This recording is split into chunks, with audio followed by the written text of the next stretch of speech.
que ahí se exhibe es una de las personalidades más siniestras de nuestro presente, el general Augusto Pinochet. Se adorna con la banda de presidente de la República de Chile, pero no tiene mando, porque el pueblo ni lo quiere ni lo eligió nunca. Chile no es más una república, es una dictadura militar.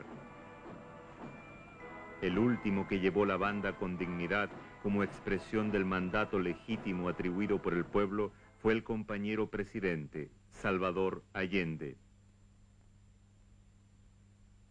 Él defendió hasta el final, el 11 de septiembre de 1973, la voluntad popular que encarnaba, y fue depuesto a balazos en La Moneda. Luego los golpistas lo sacaron así del Palacio Presidencial. El último presidente legal de Chile atraviesa por última vez Santiago.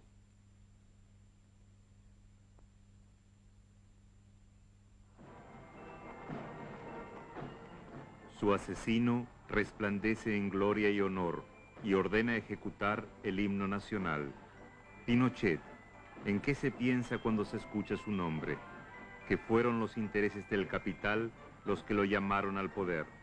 En primer plano está él, en el segundo, los monopolios norteamericanos. Invertir ahora en Chile, un éxito también para los consorcios de Alemania Federal. Pasó por encima de miles de asesinados, hizo desaparecer a más de 2.000 personas, encarceló a cientos de miles y provocó el exilio de casi 1 millón de chilenos. Pinochet, condenado 9 veces por la Asamblea Plenaria de las Naciones Unidas, realmente un personaje siniestro. Pero no vamos a ocuparnos de su persona, sino de un modelo de asalto al poder. Por ello, a este falso esplendor le vamos a oponer otro material fílmico que rodamos hace 10 años, todavía en blanco y negro. Queremos interrogar a este material para saber lo que él conserva como experiencia y advertencia inolvidable para el presente. Si bien su conquista del poder se efectuó sirviendo los intereses del capital, se sabe, sin embargo, que el capital no grita abiertamente sus intereses al mundo, deja gritar a otros. Con el signo de la araña. Anatomía de una contrarrevolución. ¡Nacionalista! ¡Frente Nacionalista! ¡Chile!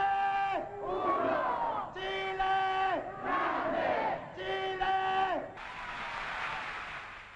Chile, nacionalismo, Frente Nacionalista.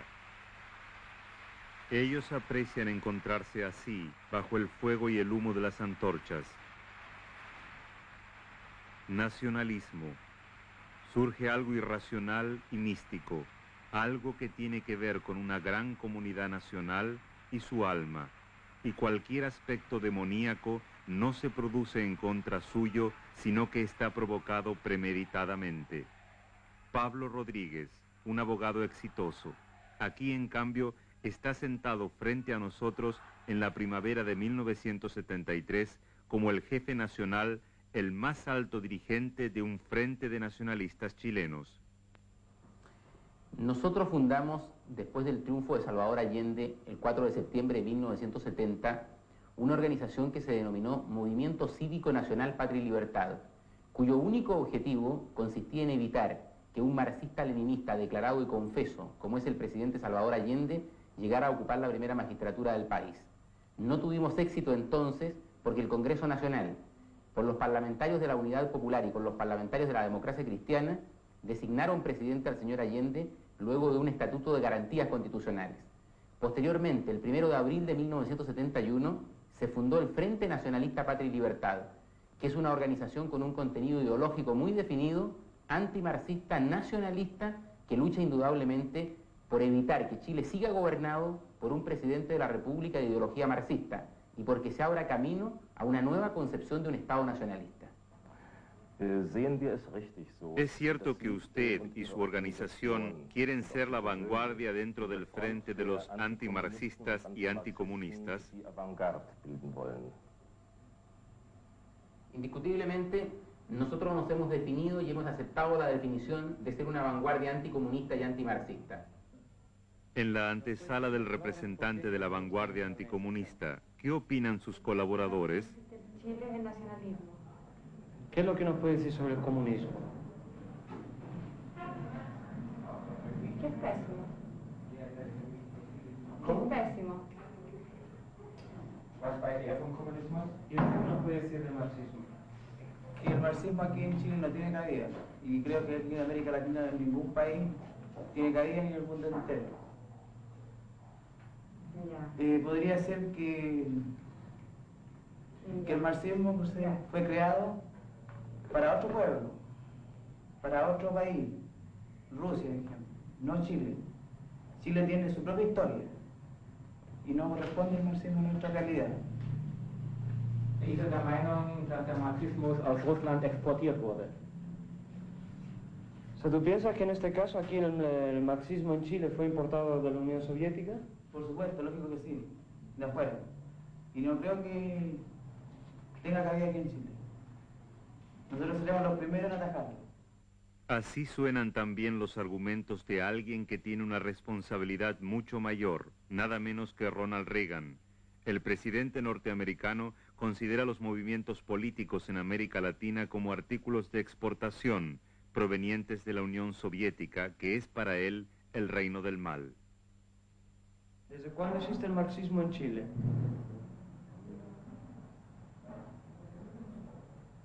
En Chile existe hace 2 años. Wurde der Marxismus nach Chile importiert? ¿Fue importado aquí el marxismo en Chile hace 2 años? Sí, Wer hat ihn importiert? ¿Quién lo ha importado? Rusia y Cuba. En lo que concierne al tema exportar la revolución, consultamos un viejo rollo de película registrado en 1924. En la capital chilena, Santiago, decenas de miles de personas se reúnen en la calle para formar un cortejo fúnebre. El nombre del difunto, Luis Emilio Recabarren, uno de los fundadores del Partido Comunista de Chile, que 2 años antes había surgido del Partido Socialista. ¿Desde cuándo existe entonces el marxismo en Chile? Como lo demuestra este documento cinematográfico, ya era un movimiento de masas hace más de medio siglo. Con los herederos de estos chilenos se formó antes de la victoria electoral de Salvador Allende la Unidad Popular, integrada por comunistas, socialistas, radicales, cristianos de izquierda y otros grupos.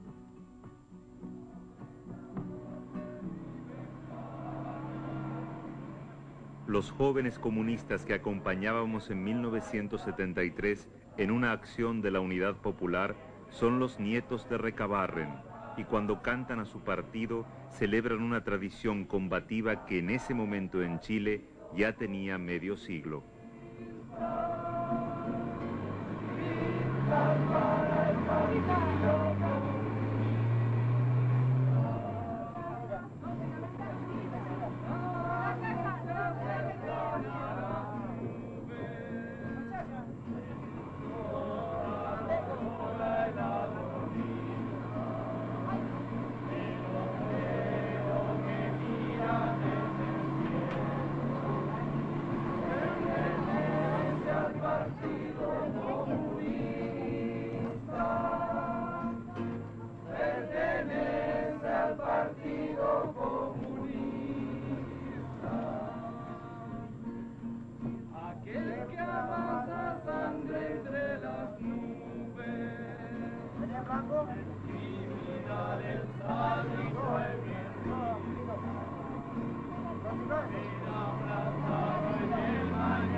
Jóvenes también, Pero ellos están del otro lado de la barricada, en la lucha de clases.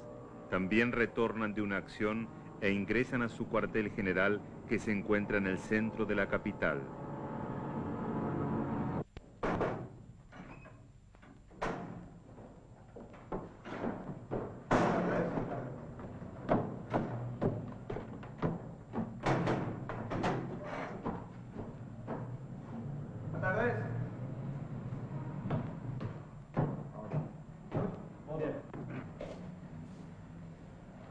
Señor Miller, ¿cuál es su cargo en el Frente Nacionalista Patria y Libertad? Jefe nacional de la juventud. ¿Cuándo fue creada esta organización juvenil? Inmediatamente que salió elegido el presidente de la República actual, Salvador Allende. Ernesto Miller, dirigente juvenil de la organización, considera importante colocarse delante del cartel que dice «Derrotaremos al marxismo». Como dicen los afiches, representa nuestro símbolo como Movimiento Nacionalista Patria y Libertad.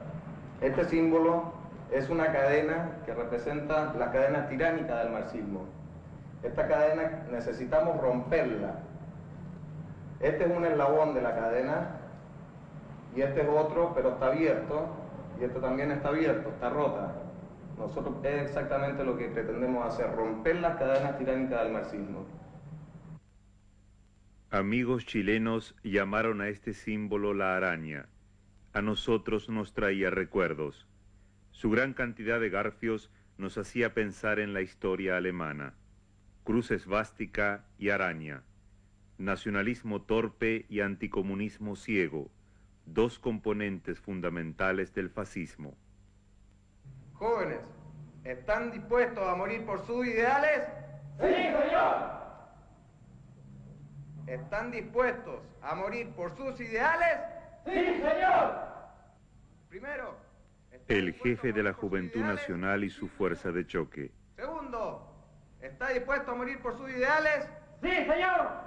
Tercero, ¿está dispuesto a morir por sus ideales? ¡Sí, señor! Cuarto, ¿está dispuesto a morir por sus ideales? ¿A qué ideales se refiere? Debe tratarse de un nuevo modelo de sociedad en la que no hay más empresarios y obreros, no hay más campesinos y terratenientes, sino dirigentes de empresa y colaboradores, todos unidos por los ideales nacionalistas. Mediante sentencias grandilocuentes hay que hacer que los jóvenes olviden los enfrentamientos de clases en la sociedad, y la mayoría de los que aquí forman fila actúan sin saberlo en contra de sus propios intereses. ¿Quiénes son estos jóvenes provistos de casco y bastón? En muchos casos provienen de las poblaciones, reciben $1 por cada acción. El dinero ha sido puesto a disposición de las reservas de la burguesía chilena y de la caja fuerte del consorcio estadounidense ITT. Un plato de sopa atrajo en aquel entonces también en Alemania a los desocupados a las filas de las tropas de asalto nazis. Pero aquí forman también los hijos e hijas de la burguesía y de la clase media, y ellos siguen a conductores astutos, a esta jefatura experimentada en el arte de la demagogia.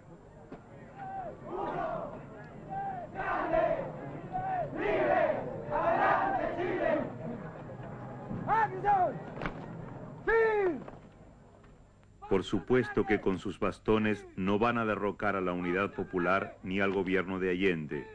Esta afección a infundir respeto militante nunca representó la verdadera amenaza, pero sí lo que simbolizaba, el llamado a la violencia, a la contrarrevolución.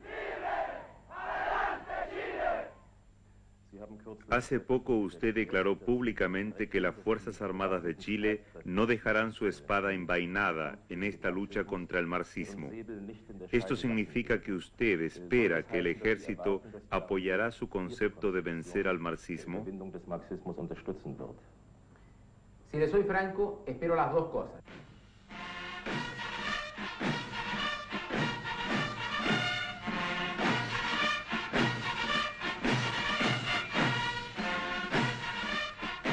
Paralelamente, creo que las Fuerzas Armadas tienen una ideología muy semejante a la ideología que profesa el Frente Nacionalista Patria y Libertad. Y que él iba a ser un día el ejecutor sanguinario Eso no se podía prever todavía en la primavera del 73, pero cuando se apoderó del gobierno, también Rodríguez quería el reconocimiento por su contribución a la toma del poder. Lo que sí le puedo decir es que nosotros hemos colaborado y hemos ayudado. Lo hemos ayudado sin que nadie nos lo pida, porque creemos que se confunde, le repito, los mejores valores nacionales con la gesta de las Fuerzas Armadas del 11 de septiembre. Yo actué en política y comploté contra el gobierno de la Unidad Popular. No hay razones para escucharlo con una sonrisa. No era un fanfarrón, sino que se le debía tomar en serio.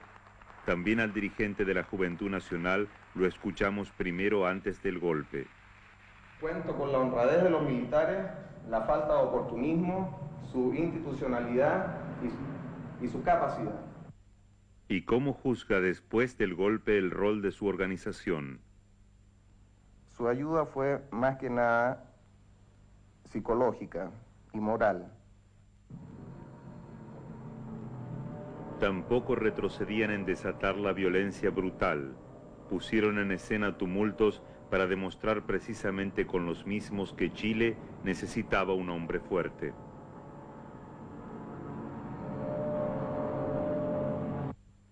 Si nosotros empezábamos a matar o liquidar gente marxista, no íbamos a terminar nunca, sino que era preparar un ambiente propicio para que las Fuerzas Armadas hicieran el movimiento que hicieron en el 11 de septiembre, que fue el definitivo. Preparar un ambiente propicio. Esto significó desestabilizar el orden público en las calles. Significó sabotear el abastecimiento de la población. Los negocios cerraban frecuentemente porque en el Chile de Allende, así está escrito en los documentos de la CIA, debía aplicarse un colapso económico. La gente hacía cola durante horas para conseguir lo más indispensable, y a ellos, que pasaban por esa situación crítica, los llamó la Unidad Popular. Salvador Allende los convocó a las urnas, porque la Constitución lo establecía. Eso ocurrió el 4 de marzo del 73 y el resultado es conocido. Los partidos de la Unidad Popular obtuvieron más votos que los que habían reunido 3 años antes en la elección de Allende a la presidencia. Cuando los que ganaron las elecciones festejaban el resultado, quizá demasiado confiados en la fuerza de las urnas, no lejos de ellos se encontraban los grupos de choque de los perdedores. Ya portaban el estandarte que la burguesía enseña siempre cuando el resultado electoral comienza a amenazar sus intereses de clase. La burguesía entonces apuesta a la violencia y al asesinato. 6 días luego del fracaso se reúne la organización fascista Patria y Libertad para analizar la situación. El jefe nacional, Pablo Rodríguez, Ernesto Miller, jefe de la Juventud, y este hombre, John Shepard, que es el jefe responsable de la capital, quien evalúa aquí el triunfo electoral de la Unidad Popular. Si la elección del 4 de marzo algo nos ha dejado, es una cosa muy clara. El gobierno se enfrentó a 1000 problemas: colas, desabastecimiento, una inflación como no se conocía en la historia. Sin embargo, obtuvo más de un 40% de los votos. Esto siempre lo dijimos y también se nos atacó, porque siempre lo comprendimos. Nosotros siempre hablamos que la Unidad Popular no bajaría del 40%. ¿Y por qué esto? Porque la Unidad Popular ha penetrado en una parte importante de nuestro pueblo. La ha hecho comprometerse con una causa. Y cuando un hombre está luchando por un ideal, no se le puede cruzar ningún problema en el camino. Luego que las mayorías populares no eran más manejables con los instrumentos de la democracia burguesa, había llegado el momento para la reacción de lanzar nuevos lemas de acción en la lucha contra la Unidad Popular.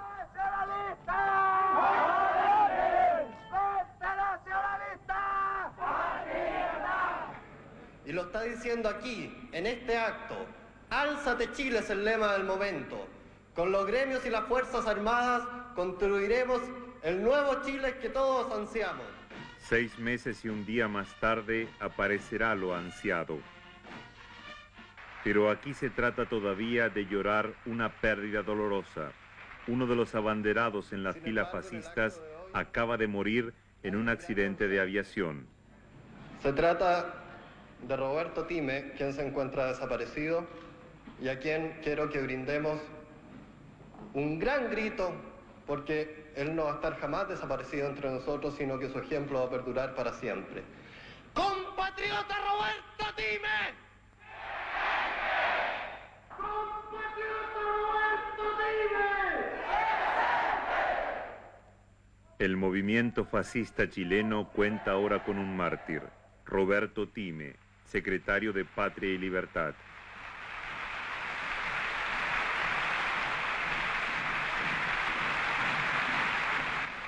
Uno de los nuestros, quizás el mejor, quizás el más decidido, el que llevaba más profundamente las ideas nacionalistas, ha desaparecido. Desapareció luchando silenciosamente, anónimamente, entre los ríos y el mar del sur de Chile. Hay una herida que nunca probablemente irá a poder curarse en las huestes del nacionalismo. Hay una herida que seguirá sangrando por mucho tiempo. Para nosotros Roberto Time fue en vida un capitán y una bandera. Pero Roberto Time también fue una bandera. Porque en su vitalidad, en su entusiasmo, en su fervor nacionalista, nos iba contagiando a todos y cada uno de nosotros. El mejor, el más decidido, la herida que seguirá sangrando por mucho tiempo. Mientras que estas grandes palabras se pronunciaban acerca suyo, el llorado no estaba muerto, sino que gozaba de plena salud. Bueno, efectivamente, yo simulé el 23 de febrero de 1973 un accidente aéreo. Esto lo hice porque a esa altura ya estábamos convencidos de que la lucha contra el marxismo íbamos a tener que darla ampliando los planos de acción. Ese hombre que entregó su vida, que entregó sus comodidades, que entregó todo lo grande que tenía para encauzarlo en la idea nacionalista. Es por eso entonces que en ese supuesto accidente aéreo yo pasé a la clandestinidad para organizar este frente operacional que posteriormente tuvo una activa participación en las condiciones que hubieron de crearse para la caída de Salvador Allende. Luego del golpe, John Schaeffer responde a la pregunta acerca de si no sentía remordimientos por haber engañado a la opinión pública en el caso de Roberto Time. Definitivamente no. Este engaño a la opinión pública, como usted lo cataloga, fue una manera sabida solo por mí, de Roberto Time, de pasar a la clandestinidad. El movimiento estaba en un momento muy desesperado. La Unidad Popular en su tercer año. Pese a las dificultades, se le añadieron nuevas fuerzas. Para los fascistas, un motivo para desesperarse. Frente a este hecho, el movimiento tenía que prepararse no solo en lo político, sino también en lo, digamos, armado. Esa era una misión de Roberto Time. Antes de retirarse del teatro, yo quiero recordarles que mañana en la Plaza de Italia a las 21 horas habrá un solemne homenaje a Roberto Time. Radio Agricultura es la primera voz en el dial contra el marxismo en Chile. Santiago, Chile. También contaban con una estación de radio, un dato que da a pensar en torno a la política de medios. Desde esta estación, cada llamado de los fascistas chilenos podía ser difundido a la población de los grandes alrededores de Santiago. Mañana viernes, marcha junto a Patria y Libertad a las 6 de la tarde desde Almirante Barroso con San Pablo hasta Plaza Italia. El nacionalismo rinde un homenaje a Roberto Time. Mientras que el grueso del movimiento marcha lleno de fe, acompañado por la presencia espiritual de Roberto Time, los líderes en primera fila que deberían sonreír manifiestan contenido dolor.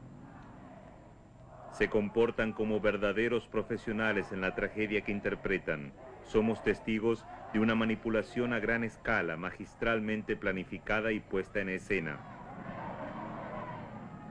Todos estos funerales que más tarde se revelarán como un espectáculo de engaño colectivo, sin embargo tuvieron lugar en una escenografía seria. En una pared en el centro de la ciudad, el símbolo de la hoz y el martillo convertido en una amenaza de muerte para el marxismo.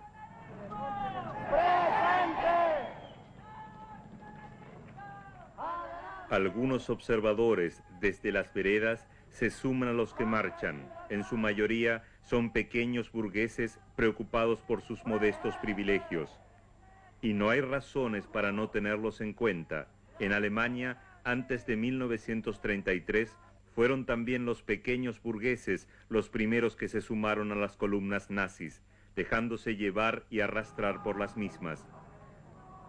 Dolorosa es la sensación que provocan estas imágenes.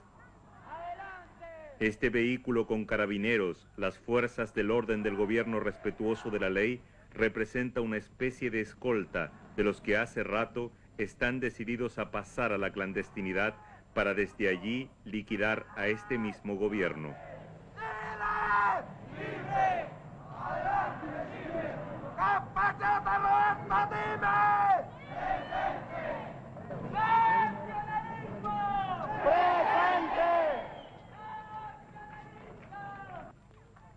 Hoy hemos marchado sobre Santiago para rendir tributo a uno de los nuestros. Él partió navegando entre las nubes y las estrellas.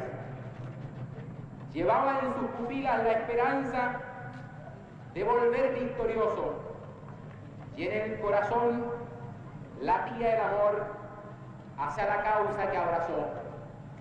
¡Compatriota Roberto Time! Roberto Time, presente. Aquí está completamente presente. Desde la clandestinidad, 3 meses luego de sus funerales, llama al terror y al sabotaje a través de una estación televisiva de la que también disponía la reacción.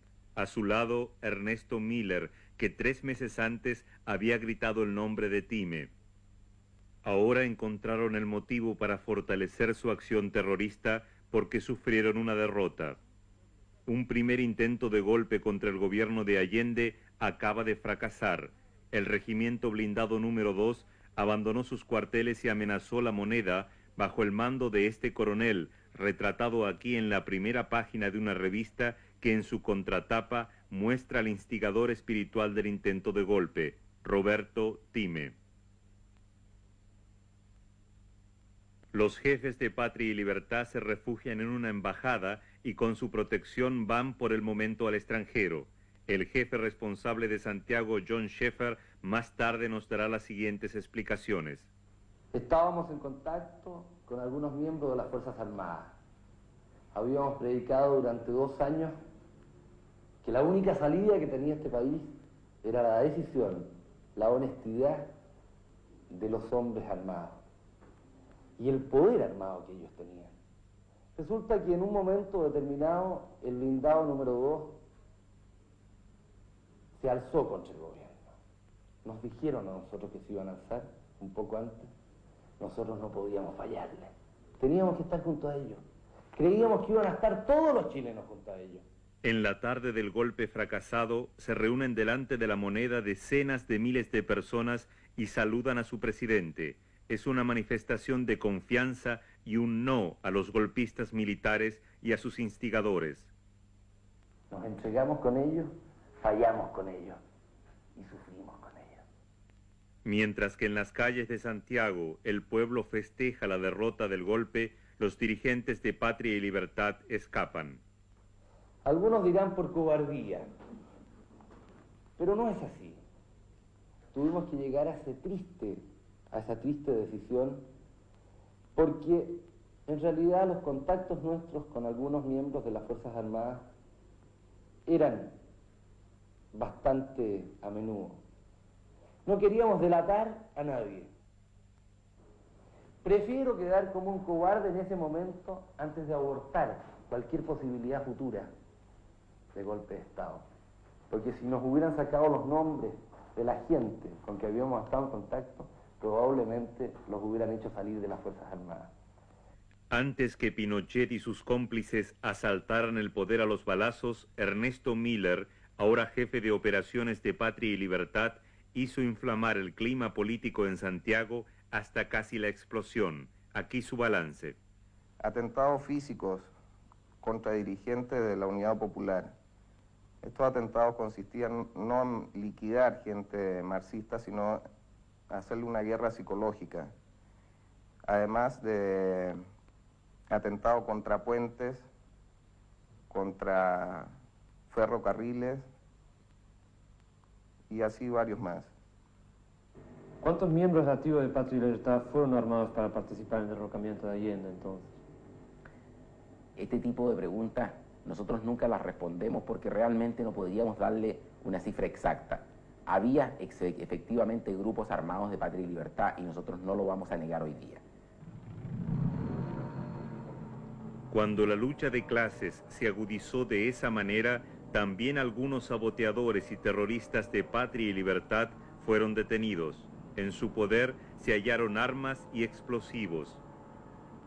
También Roberto Time es detenido a fines de agosto del 73, pero ya es demasiado tarde.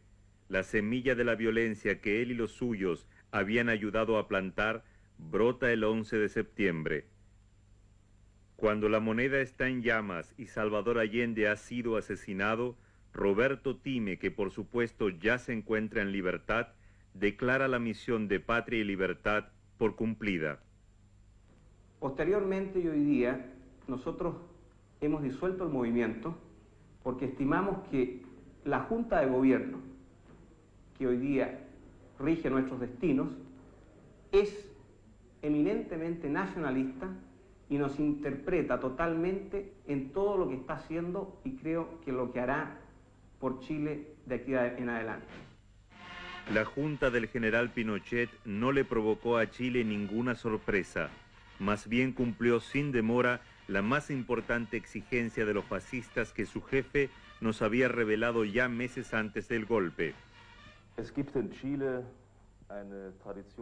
En Chile existe un partido comunista rico en tradiciones. Hay socialistas y muchos otros que se llaman marxistas. Señor Rodríguez, ¿qué ocurrirá con ellos en el caso que se realizaran los propósitos que usted postula? Lo único que cabe hacer con el socialismo y con el comunismo es colocarlo fuera de la ley. Yo creo que en Chile no va a poder subsistir, si cesa el gobierno de la Unidad Popular, un movimiento marxista, leninista, socialista o comunista dentro de la ley. Habrá que sacarlo de la ley y habrá que destruirlo en este país. Colocar fuera de la ley a las fuerzas de la Unidad Popular. En la práctica, esto significó terror y asesinato.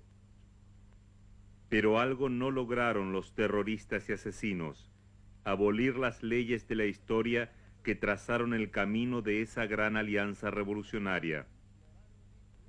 La ley de estado de sitio, todavía vigente, no es capaz de anular el proceso histórico que mueve a las clases y a los pueblos. Hasta este promotor de la dictadura ya le atormentaban poco tiempo después del golpe sombríos presentimientos cuando filosofaba acerca del comunismo. En esta materia nosotros siempre hemos sostenido que el comunismo se nutre o respira por pulmones que están representados por la miseria, el subdesarrollo, la injusticia social, la falta de concordancia entre las instituciones actualmente vigentes y la realidad contemporánea.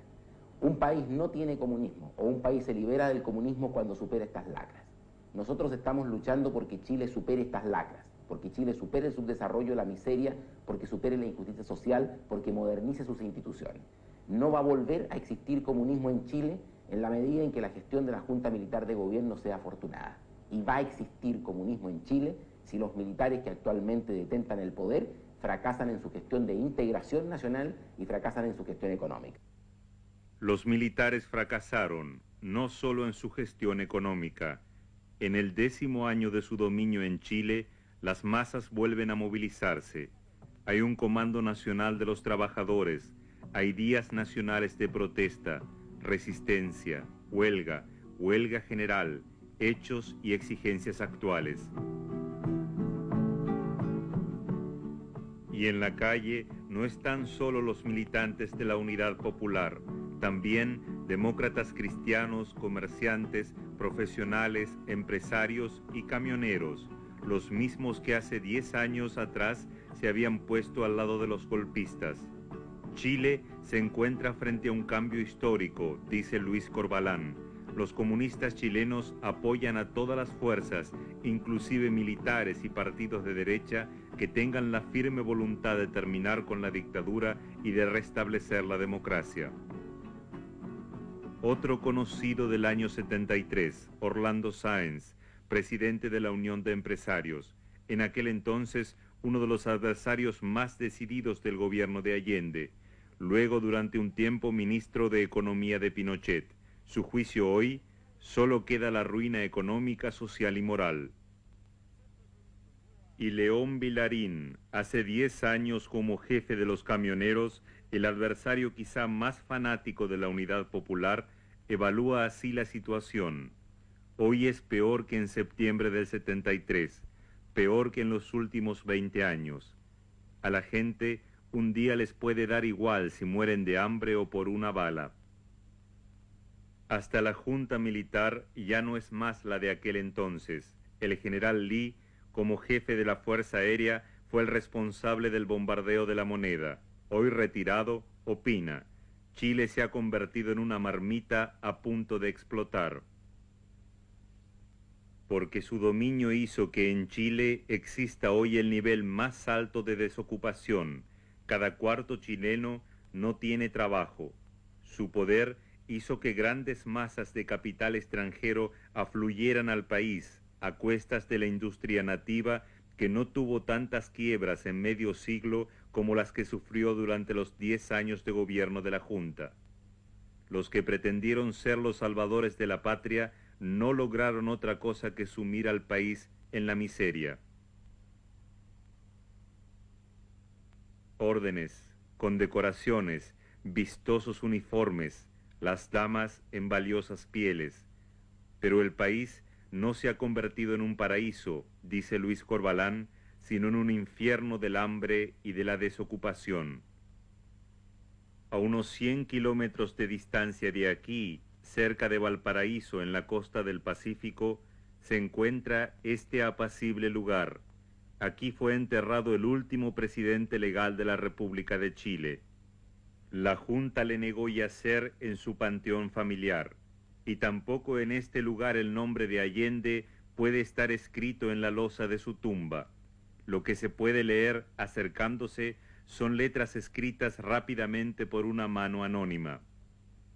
Las flores frescas significan algo como compañero Allende presente, porque con la muerte de Allende se cerró un capítulo, pero no el rumbo de la historia chilena. Inmortales son las fuerzas que lo llevaron a su alta responsabilidad. Viven en el pueblo y a través del pueblo. La atmósfera que se respira huele a último acto, y el autor del desastre conoce a los culpables, los comunistas dirigidos por Moscú. Otra vez, viejas imágenes que permanecieron jóvenes. 1973, marxismo-leninismo en Chile, hondamente arraigado desde generaciones. Aquí se inscriben compañeros en cursos de formación, quieren aprender sobre la lucha de clases acerca de la política de Alianza Popular. Preparativos intelectuales para el actuar cotidiano. Ocultamos sus rostros que quisiéramos ver para que no sean reconocidos aquellos que hoy difunden la verdad en Chile y que con muchos nuevos compañeros entran en renovadas luchas. Compañero, le voy a hacer una pregunta. ¿Por qué razón se inscribe usted para estos cursos? Una de las razones es Una de las razones principales es saber un poco más o sea, introducirnos un poco más al marxismo, leninismo, todo eso, porque es una ciencia política que nosotros, o sea, bien dicho, todos los chilenos necesitamos saberla. Yo me inscribí en este curso para interiorizarme más sobre el marxismo, porque el marxismo es la ideología, o sea, es el arma fundamental del proletariado. Eso es todo. Pero vinimos con entusiasmo grande aquí para asistir a este curso. Es una facilidad que están dando aquí para poder orientarnos más hacia el marxismo y para educarnos más a nosotros y a nuestros hijos para el futuro. Yo venía a este curso porque creo que realmente el marxismo o sea, es toda una ciencia y además ha creado la rebeldía de los trabajadores, el proletariado a nivel mundial, ha creado toda una organización y una lucha revolucionaria para seguir combatiendo. El marxismo es una concepción del mundo que cada hombre debe entender en su profundidad. Nosotros somos estudiantes, los dos universitarios, por eso estamos interesados en el curso. ¿Y tú podrías decir por qué te interesa? Escuchar. Lo mismo que él, porque hay que utilizarse, interesarse cada vez más para entender mejor el proceso. Gracias.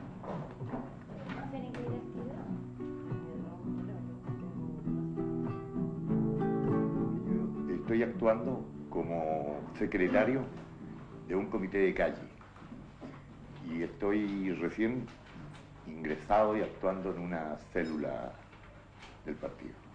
Entonces, hasta el momento lo que yo he aprendido, lo he aprendido comprando libros y cosas, y quiero tener una educación básica y, como le dijera yo, sistemática. Bertolt Brecht.